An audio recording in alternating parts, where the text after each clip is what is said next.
La verdad que se hace muy difícil hablar del presupuesto ya a las 2 de la madrugada, después de horas de debate, de un ataque, de lo que consideramos un ataque a los trabajadores, los jubilados. La verdad que, bueno, hacen esto a propósito, ¿no? Para que se desgranen los debates y lo logran, porque ya a esta altura no tiene mucho sentido ponerse a hacer intervenciones demasiado detalladas, por lo que me voy a abocar solo a algunas cuestiones, a algunos trazos más gruesos que no quería dejar pasar.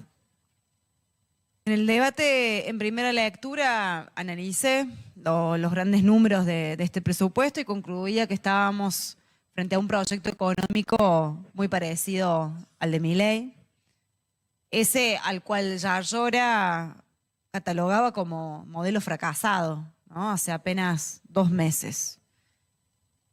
Con más endeudamiento, más ajustes sobre las áreas sensibles, sobre los trabajadores, mientras se les da beneficios cada vez más obscenos a los empresarios. Las coincidencias con el mileísmo no solo se quedan en el trato de los trabajadores, obviamente, tanto Yarlora como Milei son fanáticos del sector privado, de los empresarios, para ellos todo. Y eso no solo se refleja en el gasto tributario y en los regímenes de promoción, que ya me he referido a ese tema en varias oportunidades. Incluso se les da la facultad de gobernar, ¿no? A través de esta cogestión de organismos como son las agencias. Las agencias y los entes se llevan 755.000 millones.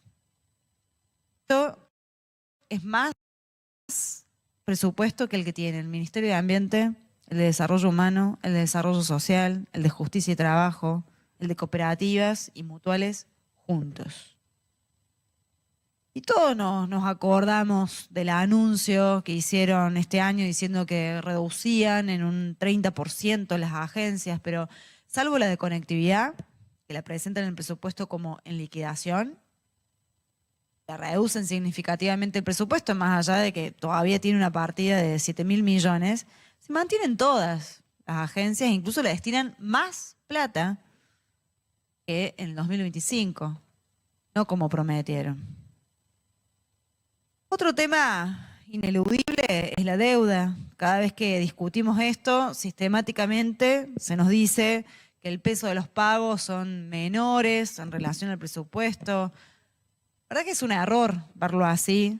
Primero porque para el 2026 tenemos comprometidos 240.000 millones solo en intereses y casi 400.000 en amortización de deuda. O sea, para que nos demos una idea, eso equivale por lo menos a 20.000 viviendas sociales, por ejemplo. Pero bueno, no me voy a detener ahora mucho en este tema porque quería pasar en otro que me interesa y mucho, que tiene que ver con la educación.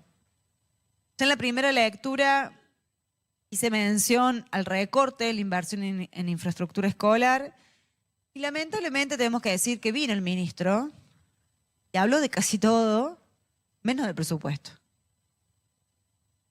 Si hablara, tendré que admitir que la inversión en el sistema educativo es de apenas el 20% del presupuesto, porque no sirve de nada que hayan cambiado hace poco la ley, poniendo de que en realidad lo que se tiene que destinar el 35% del tesoro para ver si así llegan.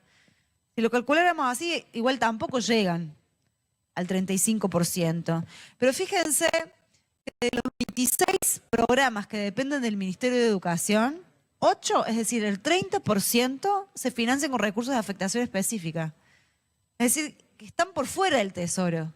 ¿Ves? Entonces, un verdadero sinsentido, que no tiene lógica que consideren esas partidas en relación a un tesoro en el cual esos fondos no están. No sé si se entiende. Pero yo insisto en que lo más lícito es comparar, si queremos ver cuál ha sido la inversión en educación, por ejemplo, en los últimos 10 años, es compararla con el parámetro que existía siempre, que era en relación al presupuesto total. Y ahí uno ve cómo ha ido bajando permanentemente. El 2016, de hecho, fue el último año en el que cumplieron con la meta del 35%. Pero el 2017 fue del 32,1%. El 2018 del 33%. El 2019 del 31,25%. El 2020 el 21,25%. El 2021 el 30,6%. En el 2022 el 27,4%. En el 2023 el 28,8%. En el 2024 el 23,8%. En el 2025 el más bajo. Apenas un 20,33% del presupuesto se destinó a educación. Y para este año, para el 2026, suben un poquito esa inversión de las más bajas. O sea, estamos en un 21%. Entonces, no es como se dijo en la comisión de que, bueno, la inversión se hace una vez y ya está.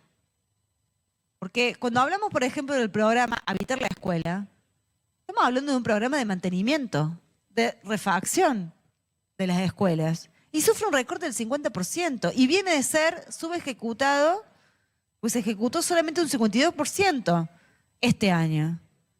Para toda la infraestructura escolar, distribuida entre los distintos programas de ejecución de la Administración Central y otros de la ASIF, destinan 40.000 millones.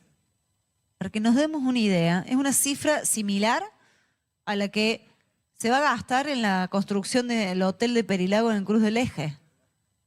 Es decir, lo que se gasta en un hotel es lo que tienen previsto gastar en toda la infraestructura escolar de la provincia. Y no es que estamos bien, ¿eh? Según un relevamiento de la UPC Capital de este año, daba cuenta de que había... Estoy hablando solo de Capital, ¿no? Al menos 200 escuelas con problemas serios de infraestructura. Y en ese marco, el programa 353 también se viene a ejecutar en un 6%. Siempre dicen que es un programa de Nación, entonces que Nación no envía los fondos, pero entonces si Nación no envía los fondos y no los va a mandar, evidentemente, ¿por qué le siguen adjudicando obras? Aparecen 20 obras asignadas a ese programa. Obras que mueren antes de nacer. Como las 100 escuelas prometidas por Schiaretti, que dijeron que iban a invertir 10.000 millones de pesos. A plata de hoy, eso serían 137.000 millones. De los que ejecutaron solo un 30%. Si quisieran hacer hoy todo lo que no hicieron en los años anteriores, deberían haber presupuestado por lo menos 90.000 millones para estas obras. Pero pusieron apenas un 1% de ese monto y es para tan solo 10 escuelas. Entonces, la educación tiene que ser una prioridad y hay plata para hacerse cargo de esta responsabilidad indelegable del Estado. Nosotros, de hecho, cuando se puso en discusión lo del FONID, presentamos un proyecto, pues siempre dicen que no, como somos oposición, nunca presentamos propuestas, nunca decimos de dónde sacar la plata. Pero no es verdad. Uno de los tantos proyectos que presentamos era crear un fondo en defensa de la educación pública que era financiado en base a recomponer los impuestos que hoy no se le cobran a los grandes empresarios y a la Iglesia Católica. El año que viene con ese fondo se podrían recaudar 300.000 millones. Se podrían hacer varias cosas con eso. Y es parte de esta discusión también que nuestra provincia sigue siendo una de las que más invierte en educación privada. Este año 482.000 millones se van en las escuelas privadas. Para nosotros eso tiene que ser redireccionado a la educación pública. En lo que hace el desarrollo social, bueno, Petovelo queda hecho un poroto al lado de lo que están presentando acá. Se recortan todos los programas. Tarifa solidaria, Banco de la Gente, distintos programas alimentarios, entre los que está el PAICO, lo que recorta en un 14%, el nutricional para grupos vulnerables. Y probablemente algunos van a decir, bueno, pero hemos descentralizado esos programas y ahora les damos las plata a los municipios. Ahora, si uno se fija en la Secretaría de Políticas Sociales del presupuesto que ahora se presentó en la Municipalidad de la Ciudad de Córdoba, tiene para el 2026 un ajuste del 17,2%. El programa de salas cunas, El presupuesto es de apenas 21 millones para cada una de las 445 salas que parece que hay ahora, porque en algún momento llegaron a ser 500, pero fueron cerrando. Y ahora uno puede entender por qué. Porque el presupuesto por mes es de 1.772.000 pesos. O sea, es 3 veces más caro un ministro que una sala cuna, que tiene el fin de cuidar a nuestras infancias. Pasamos a salud. Bueno, este año tuvimos que afrontar despidos completamente injustos en varios hospitales, pero fundamentalmente en el Hospital Rawson. Bueno, entonces ahora no nos sorprende ver que viene con el presupuesto recortado el Hospital Rawson, al igual que los hospitales de La Bulaye, de Cruz del Eje, justo en los lugares donde fuimos a sesionar y ustedes se llenaban la boca hablando de progreso, de igualdad territorial. Bueno, esos hospitales, presupuesto achado. Programas como el 455 de lucha contra VIH, un 70% de recorte. Algunos legisladores hemos recibido a las organizaciones hace pocos días que venían pidiendo por una nueva ley de VIH, de adhesión a la ley nacional. La verdad, ¿qué le podemos decir con esto? Recortado. El programa de salud mental también. El único programa de infraestructura y de equipamiento hospitalario recortado en más de un 30%. Si vamos al tema de la planta de salud, bueno, siempre es imposible saber, porque la planta de personal que presenta con los presupuestos es cualquier cosa. No tiene nada que ver con la realidad. Si lo comparamos con el anexo 3, que se presenta a mitad de año, que es un poco más fiel a la realidad, bueno, nunca coincide. Ahora, si nos abocamos a eso, nos da de que evidentemente hace falta más personal de salud. Tenemos una proporción de más de 300 habitantes por trabajador de la salud, cuando hay un policía por cada 140 habitantes. O sea, esa es la relación que manejan. Discapacidad. Los diputados de Yayora votaron la emergencia en discapacidad. Bueno, pero acá convalidan el recorte de los programas. Los programas 658, el 688 del PROSAT, recortados. El 465 del Fondo Especial, también con un ajuste. La inversión total en discapacidad cae con un ajuste del 10%. Por ejemplo, lo que no le cobran a la Iglesia Católica son 6.500 millones, mientras lo que se destina a discapacidad son 5.300. Digo, para tener una relación. Y bueno, la verdad que se vuelve muy tedioso ponernos a enumerar todos los programas recortados. Ya lo había mencionado en la primera lectura. Programas de vivienda, de déficit habitacional, de los programas de trabajo como el PPP. 73% cae el programa. Y así.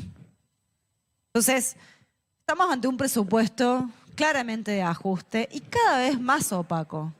Y en esto, yo antes de terminar quiero hacer referencia a algunas otras modificaciones que, como siempre, le anexan al presupuesto y al Código Tributario. Una es la modificación de la Ley de Compras. El inciso B del artículo 18 de la Ley 10.155 establecía una regla básica de contrataciones, que es que los funcionarios y agentes del Estado y las empresas donde ellos tienen participación o poder de decisión no pueden tener contratos con el Estado provincial. Ese principio existe para evitar lo que todos conocemos: conflicto de intereses, favoritismo, autoprestación, el uso privado de recursos públicos. Bueno, ahora hacen una modificación que flexibiliza esto. Porque ahora no solo se exceptúa a las cooperativas de servicios públicos, como ya estaba previsto, sino que se agrega que también podrán contratar a aquellas empresas vinculadas a funcionarios siempre que la contraparte esté dentro del llamado sector público no financiero. ¿Qué es el sector público no financiero? Prácticamente todo el Estado provincial. La administración central, los organismos descentralizados, las empresas, sociedades del Estado, los entes públicos no estatales, los fondos fiduciarios, las sociedades con participación estatal mayoritaria. Es decir, casi todas las estructuras donde se ejecuta gasto, se licita, se contrata, se provee y se hacen negocios. Con esta modificación, lo que antes estaba prohibido por razones éticas y de buen gobierno, ahora queda habilitado. Entonces, no se puede. Legisladora Echeverría, el legislador Sosa le está pidiendo una interrupción, ¿se la concede? No, porque ya estoy... Continúe con el uso de la palabra. Estamos muy cansados para dialogar.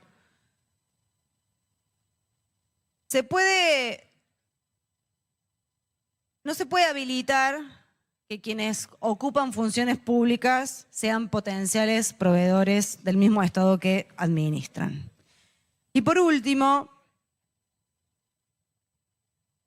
ya había hecho referencia también en la primera lectura, la modificación del artículo 7 de la ley 8.836. Ese artículo establecía 5 principios fundamentales: equilibrio presupuestario, déficit corriente cero, límites al crecimiento del gasto corriente, límites estrictos al endeudamiento, límites al uso de los fondos provenientes de las ventas de activos públicos. Bueno, se deroga. Entonces, ¿qué significa derogar esto? Significa que se habilitan presupuestos deficitarios de manera permanente, significa permitir que los gastos corrientes puedan financiarse con deuda, significa permitir que el endeudamiento puede crecer sin tope, significa también que la venta de activos del Estado pueda utilizarse para tapar agujeros fiscales de corto plazo. Por eso, nosotros rechazamos, obviamente, estas modificaciones, no porque defendamos la lógica de austeridad fiscal, porque siempre eso se utiliza para justificar recortes, sino porque entendemos que esto es seguir abriéndole la puerta al uso político y discrecional de recursos públicos que deberían estar destinados a garantizar derechos. Por eso, señora presidenta, lo que nuestra provincia necesita no es libertad para endeudarse, lo que necesita es planificación democrática del presupuesto, control social del gasto y un Estado que ponga sus recursos al servicio de las mayorías y no de los negocios privados. Ninguna de estas premisas se cumple con este presupuesto y con estas modificaciones del Código Tributario, por lo tanto no van a contar con nuestro apoyo. Nada más, muchas gracias.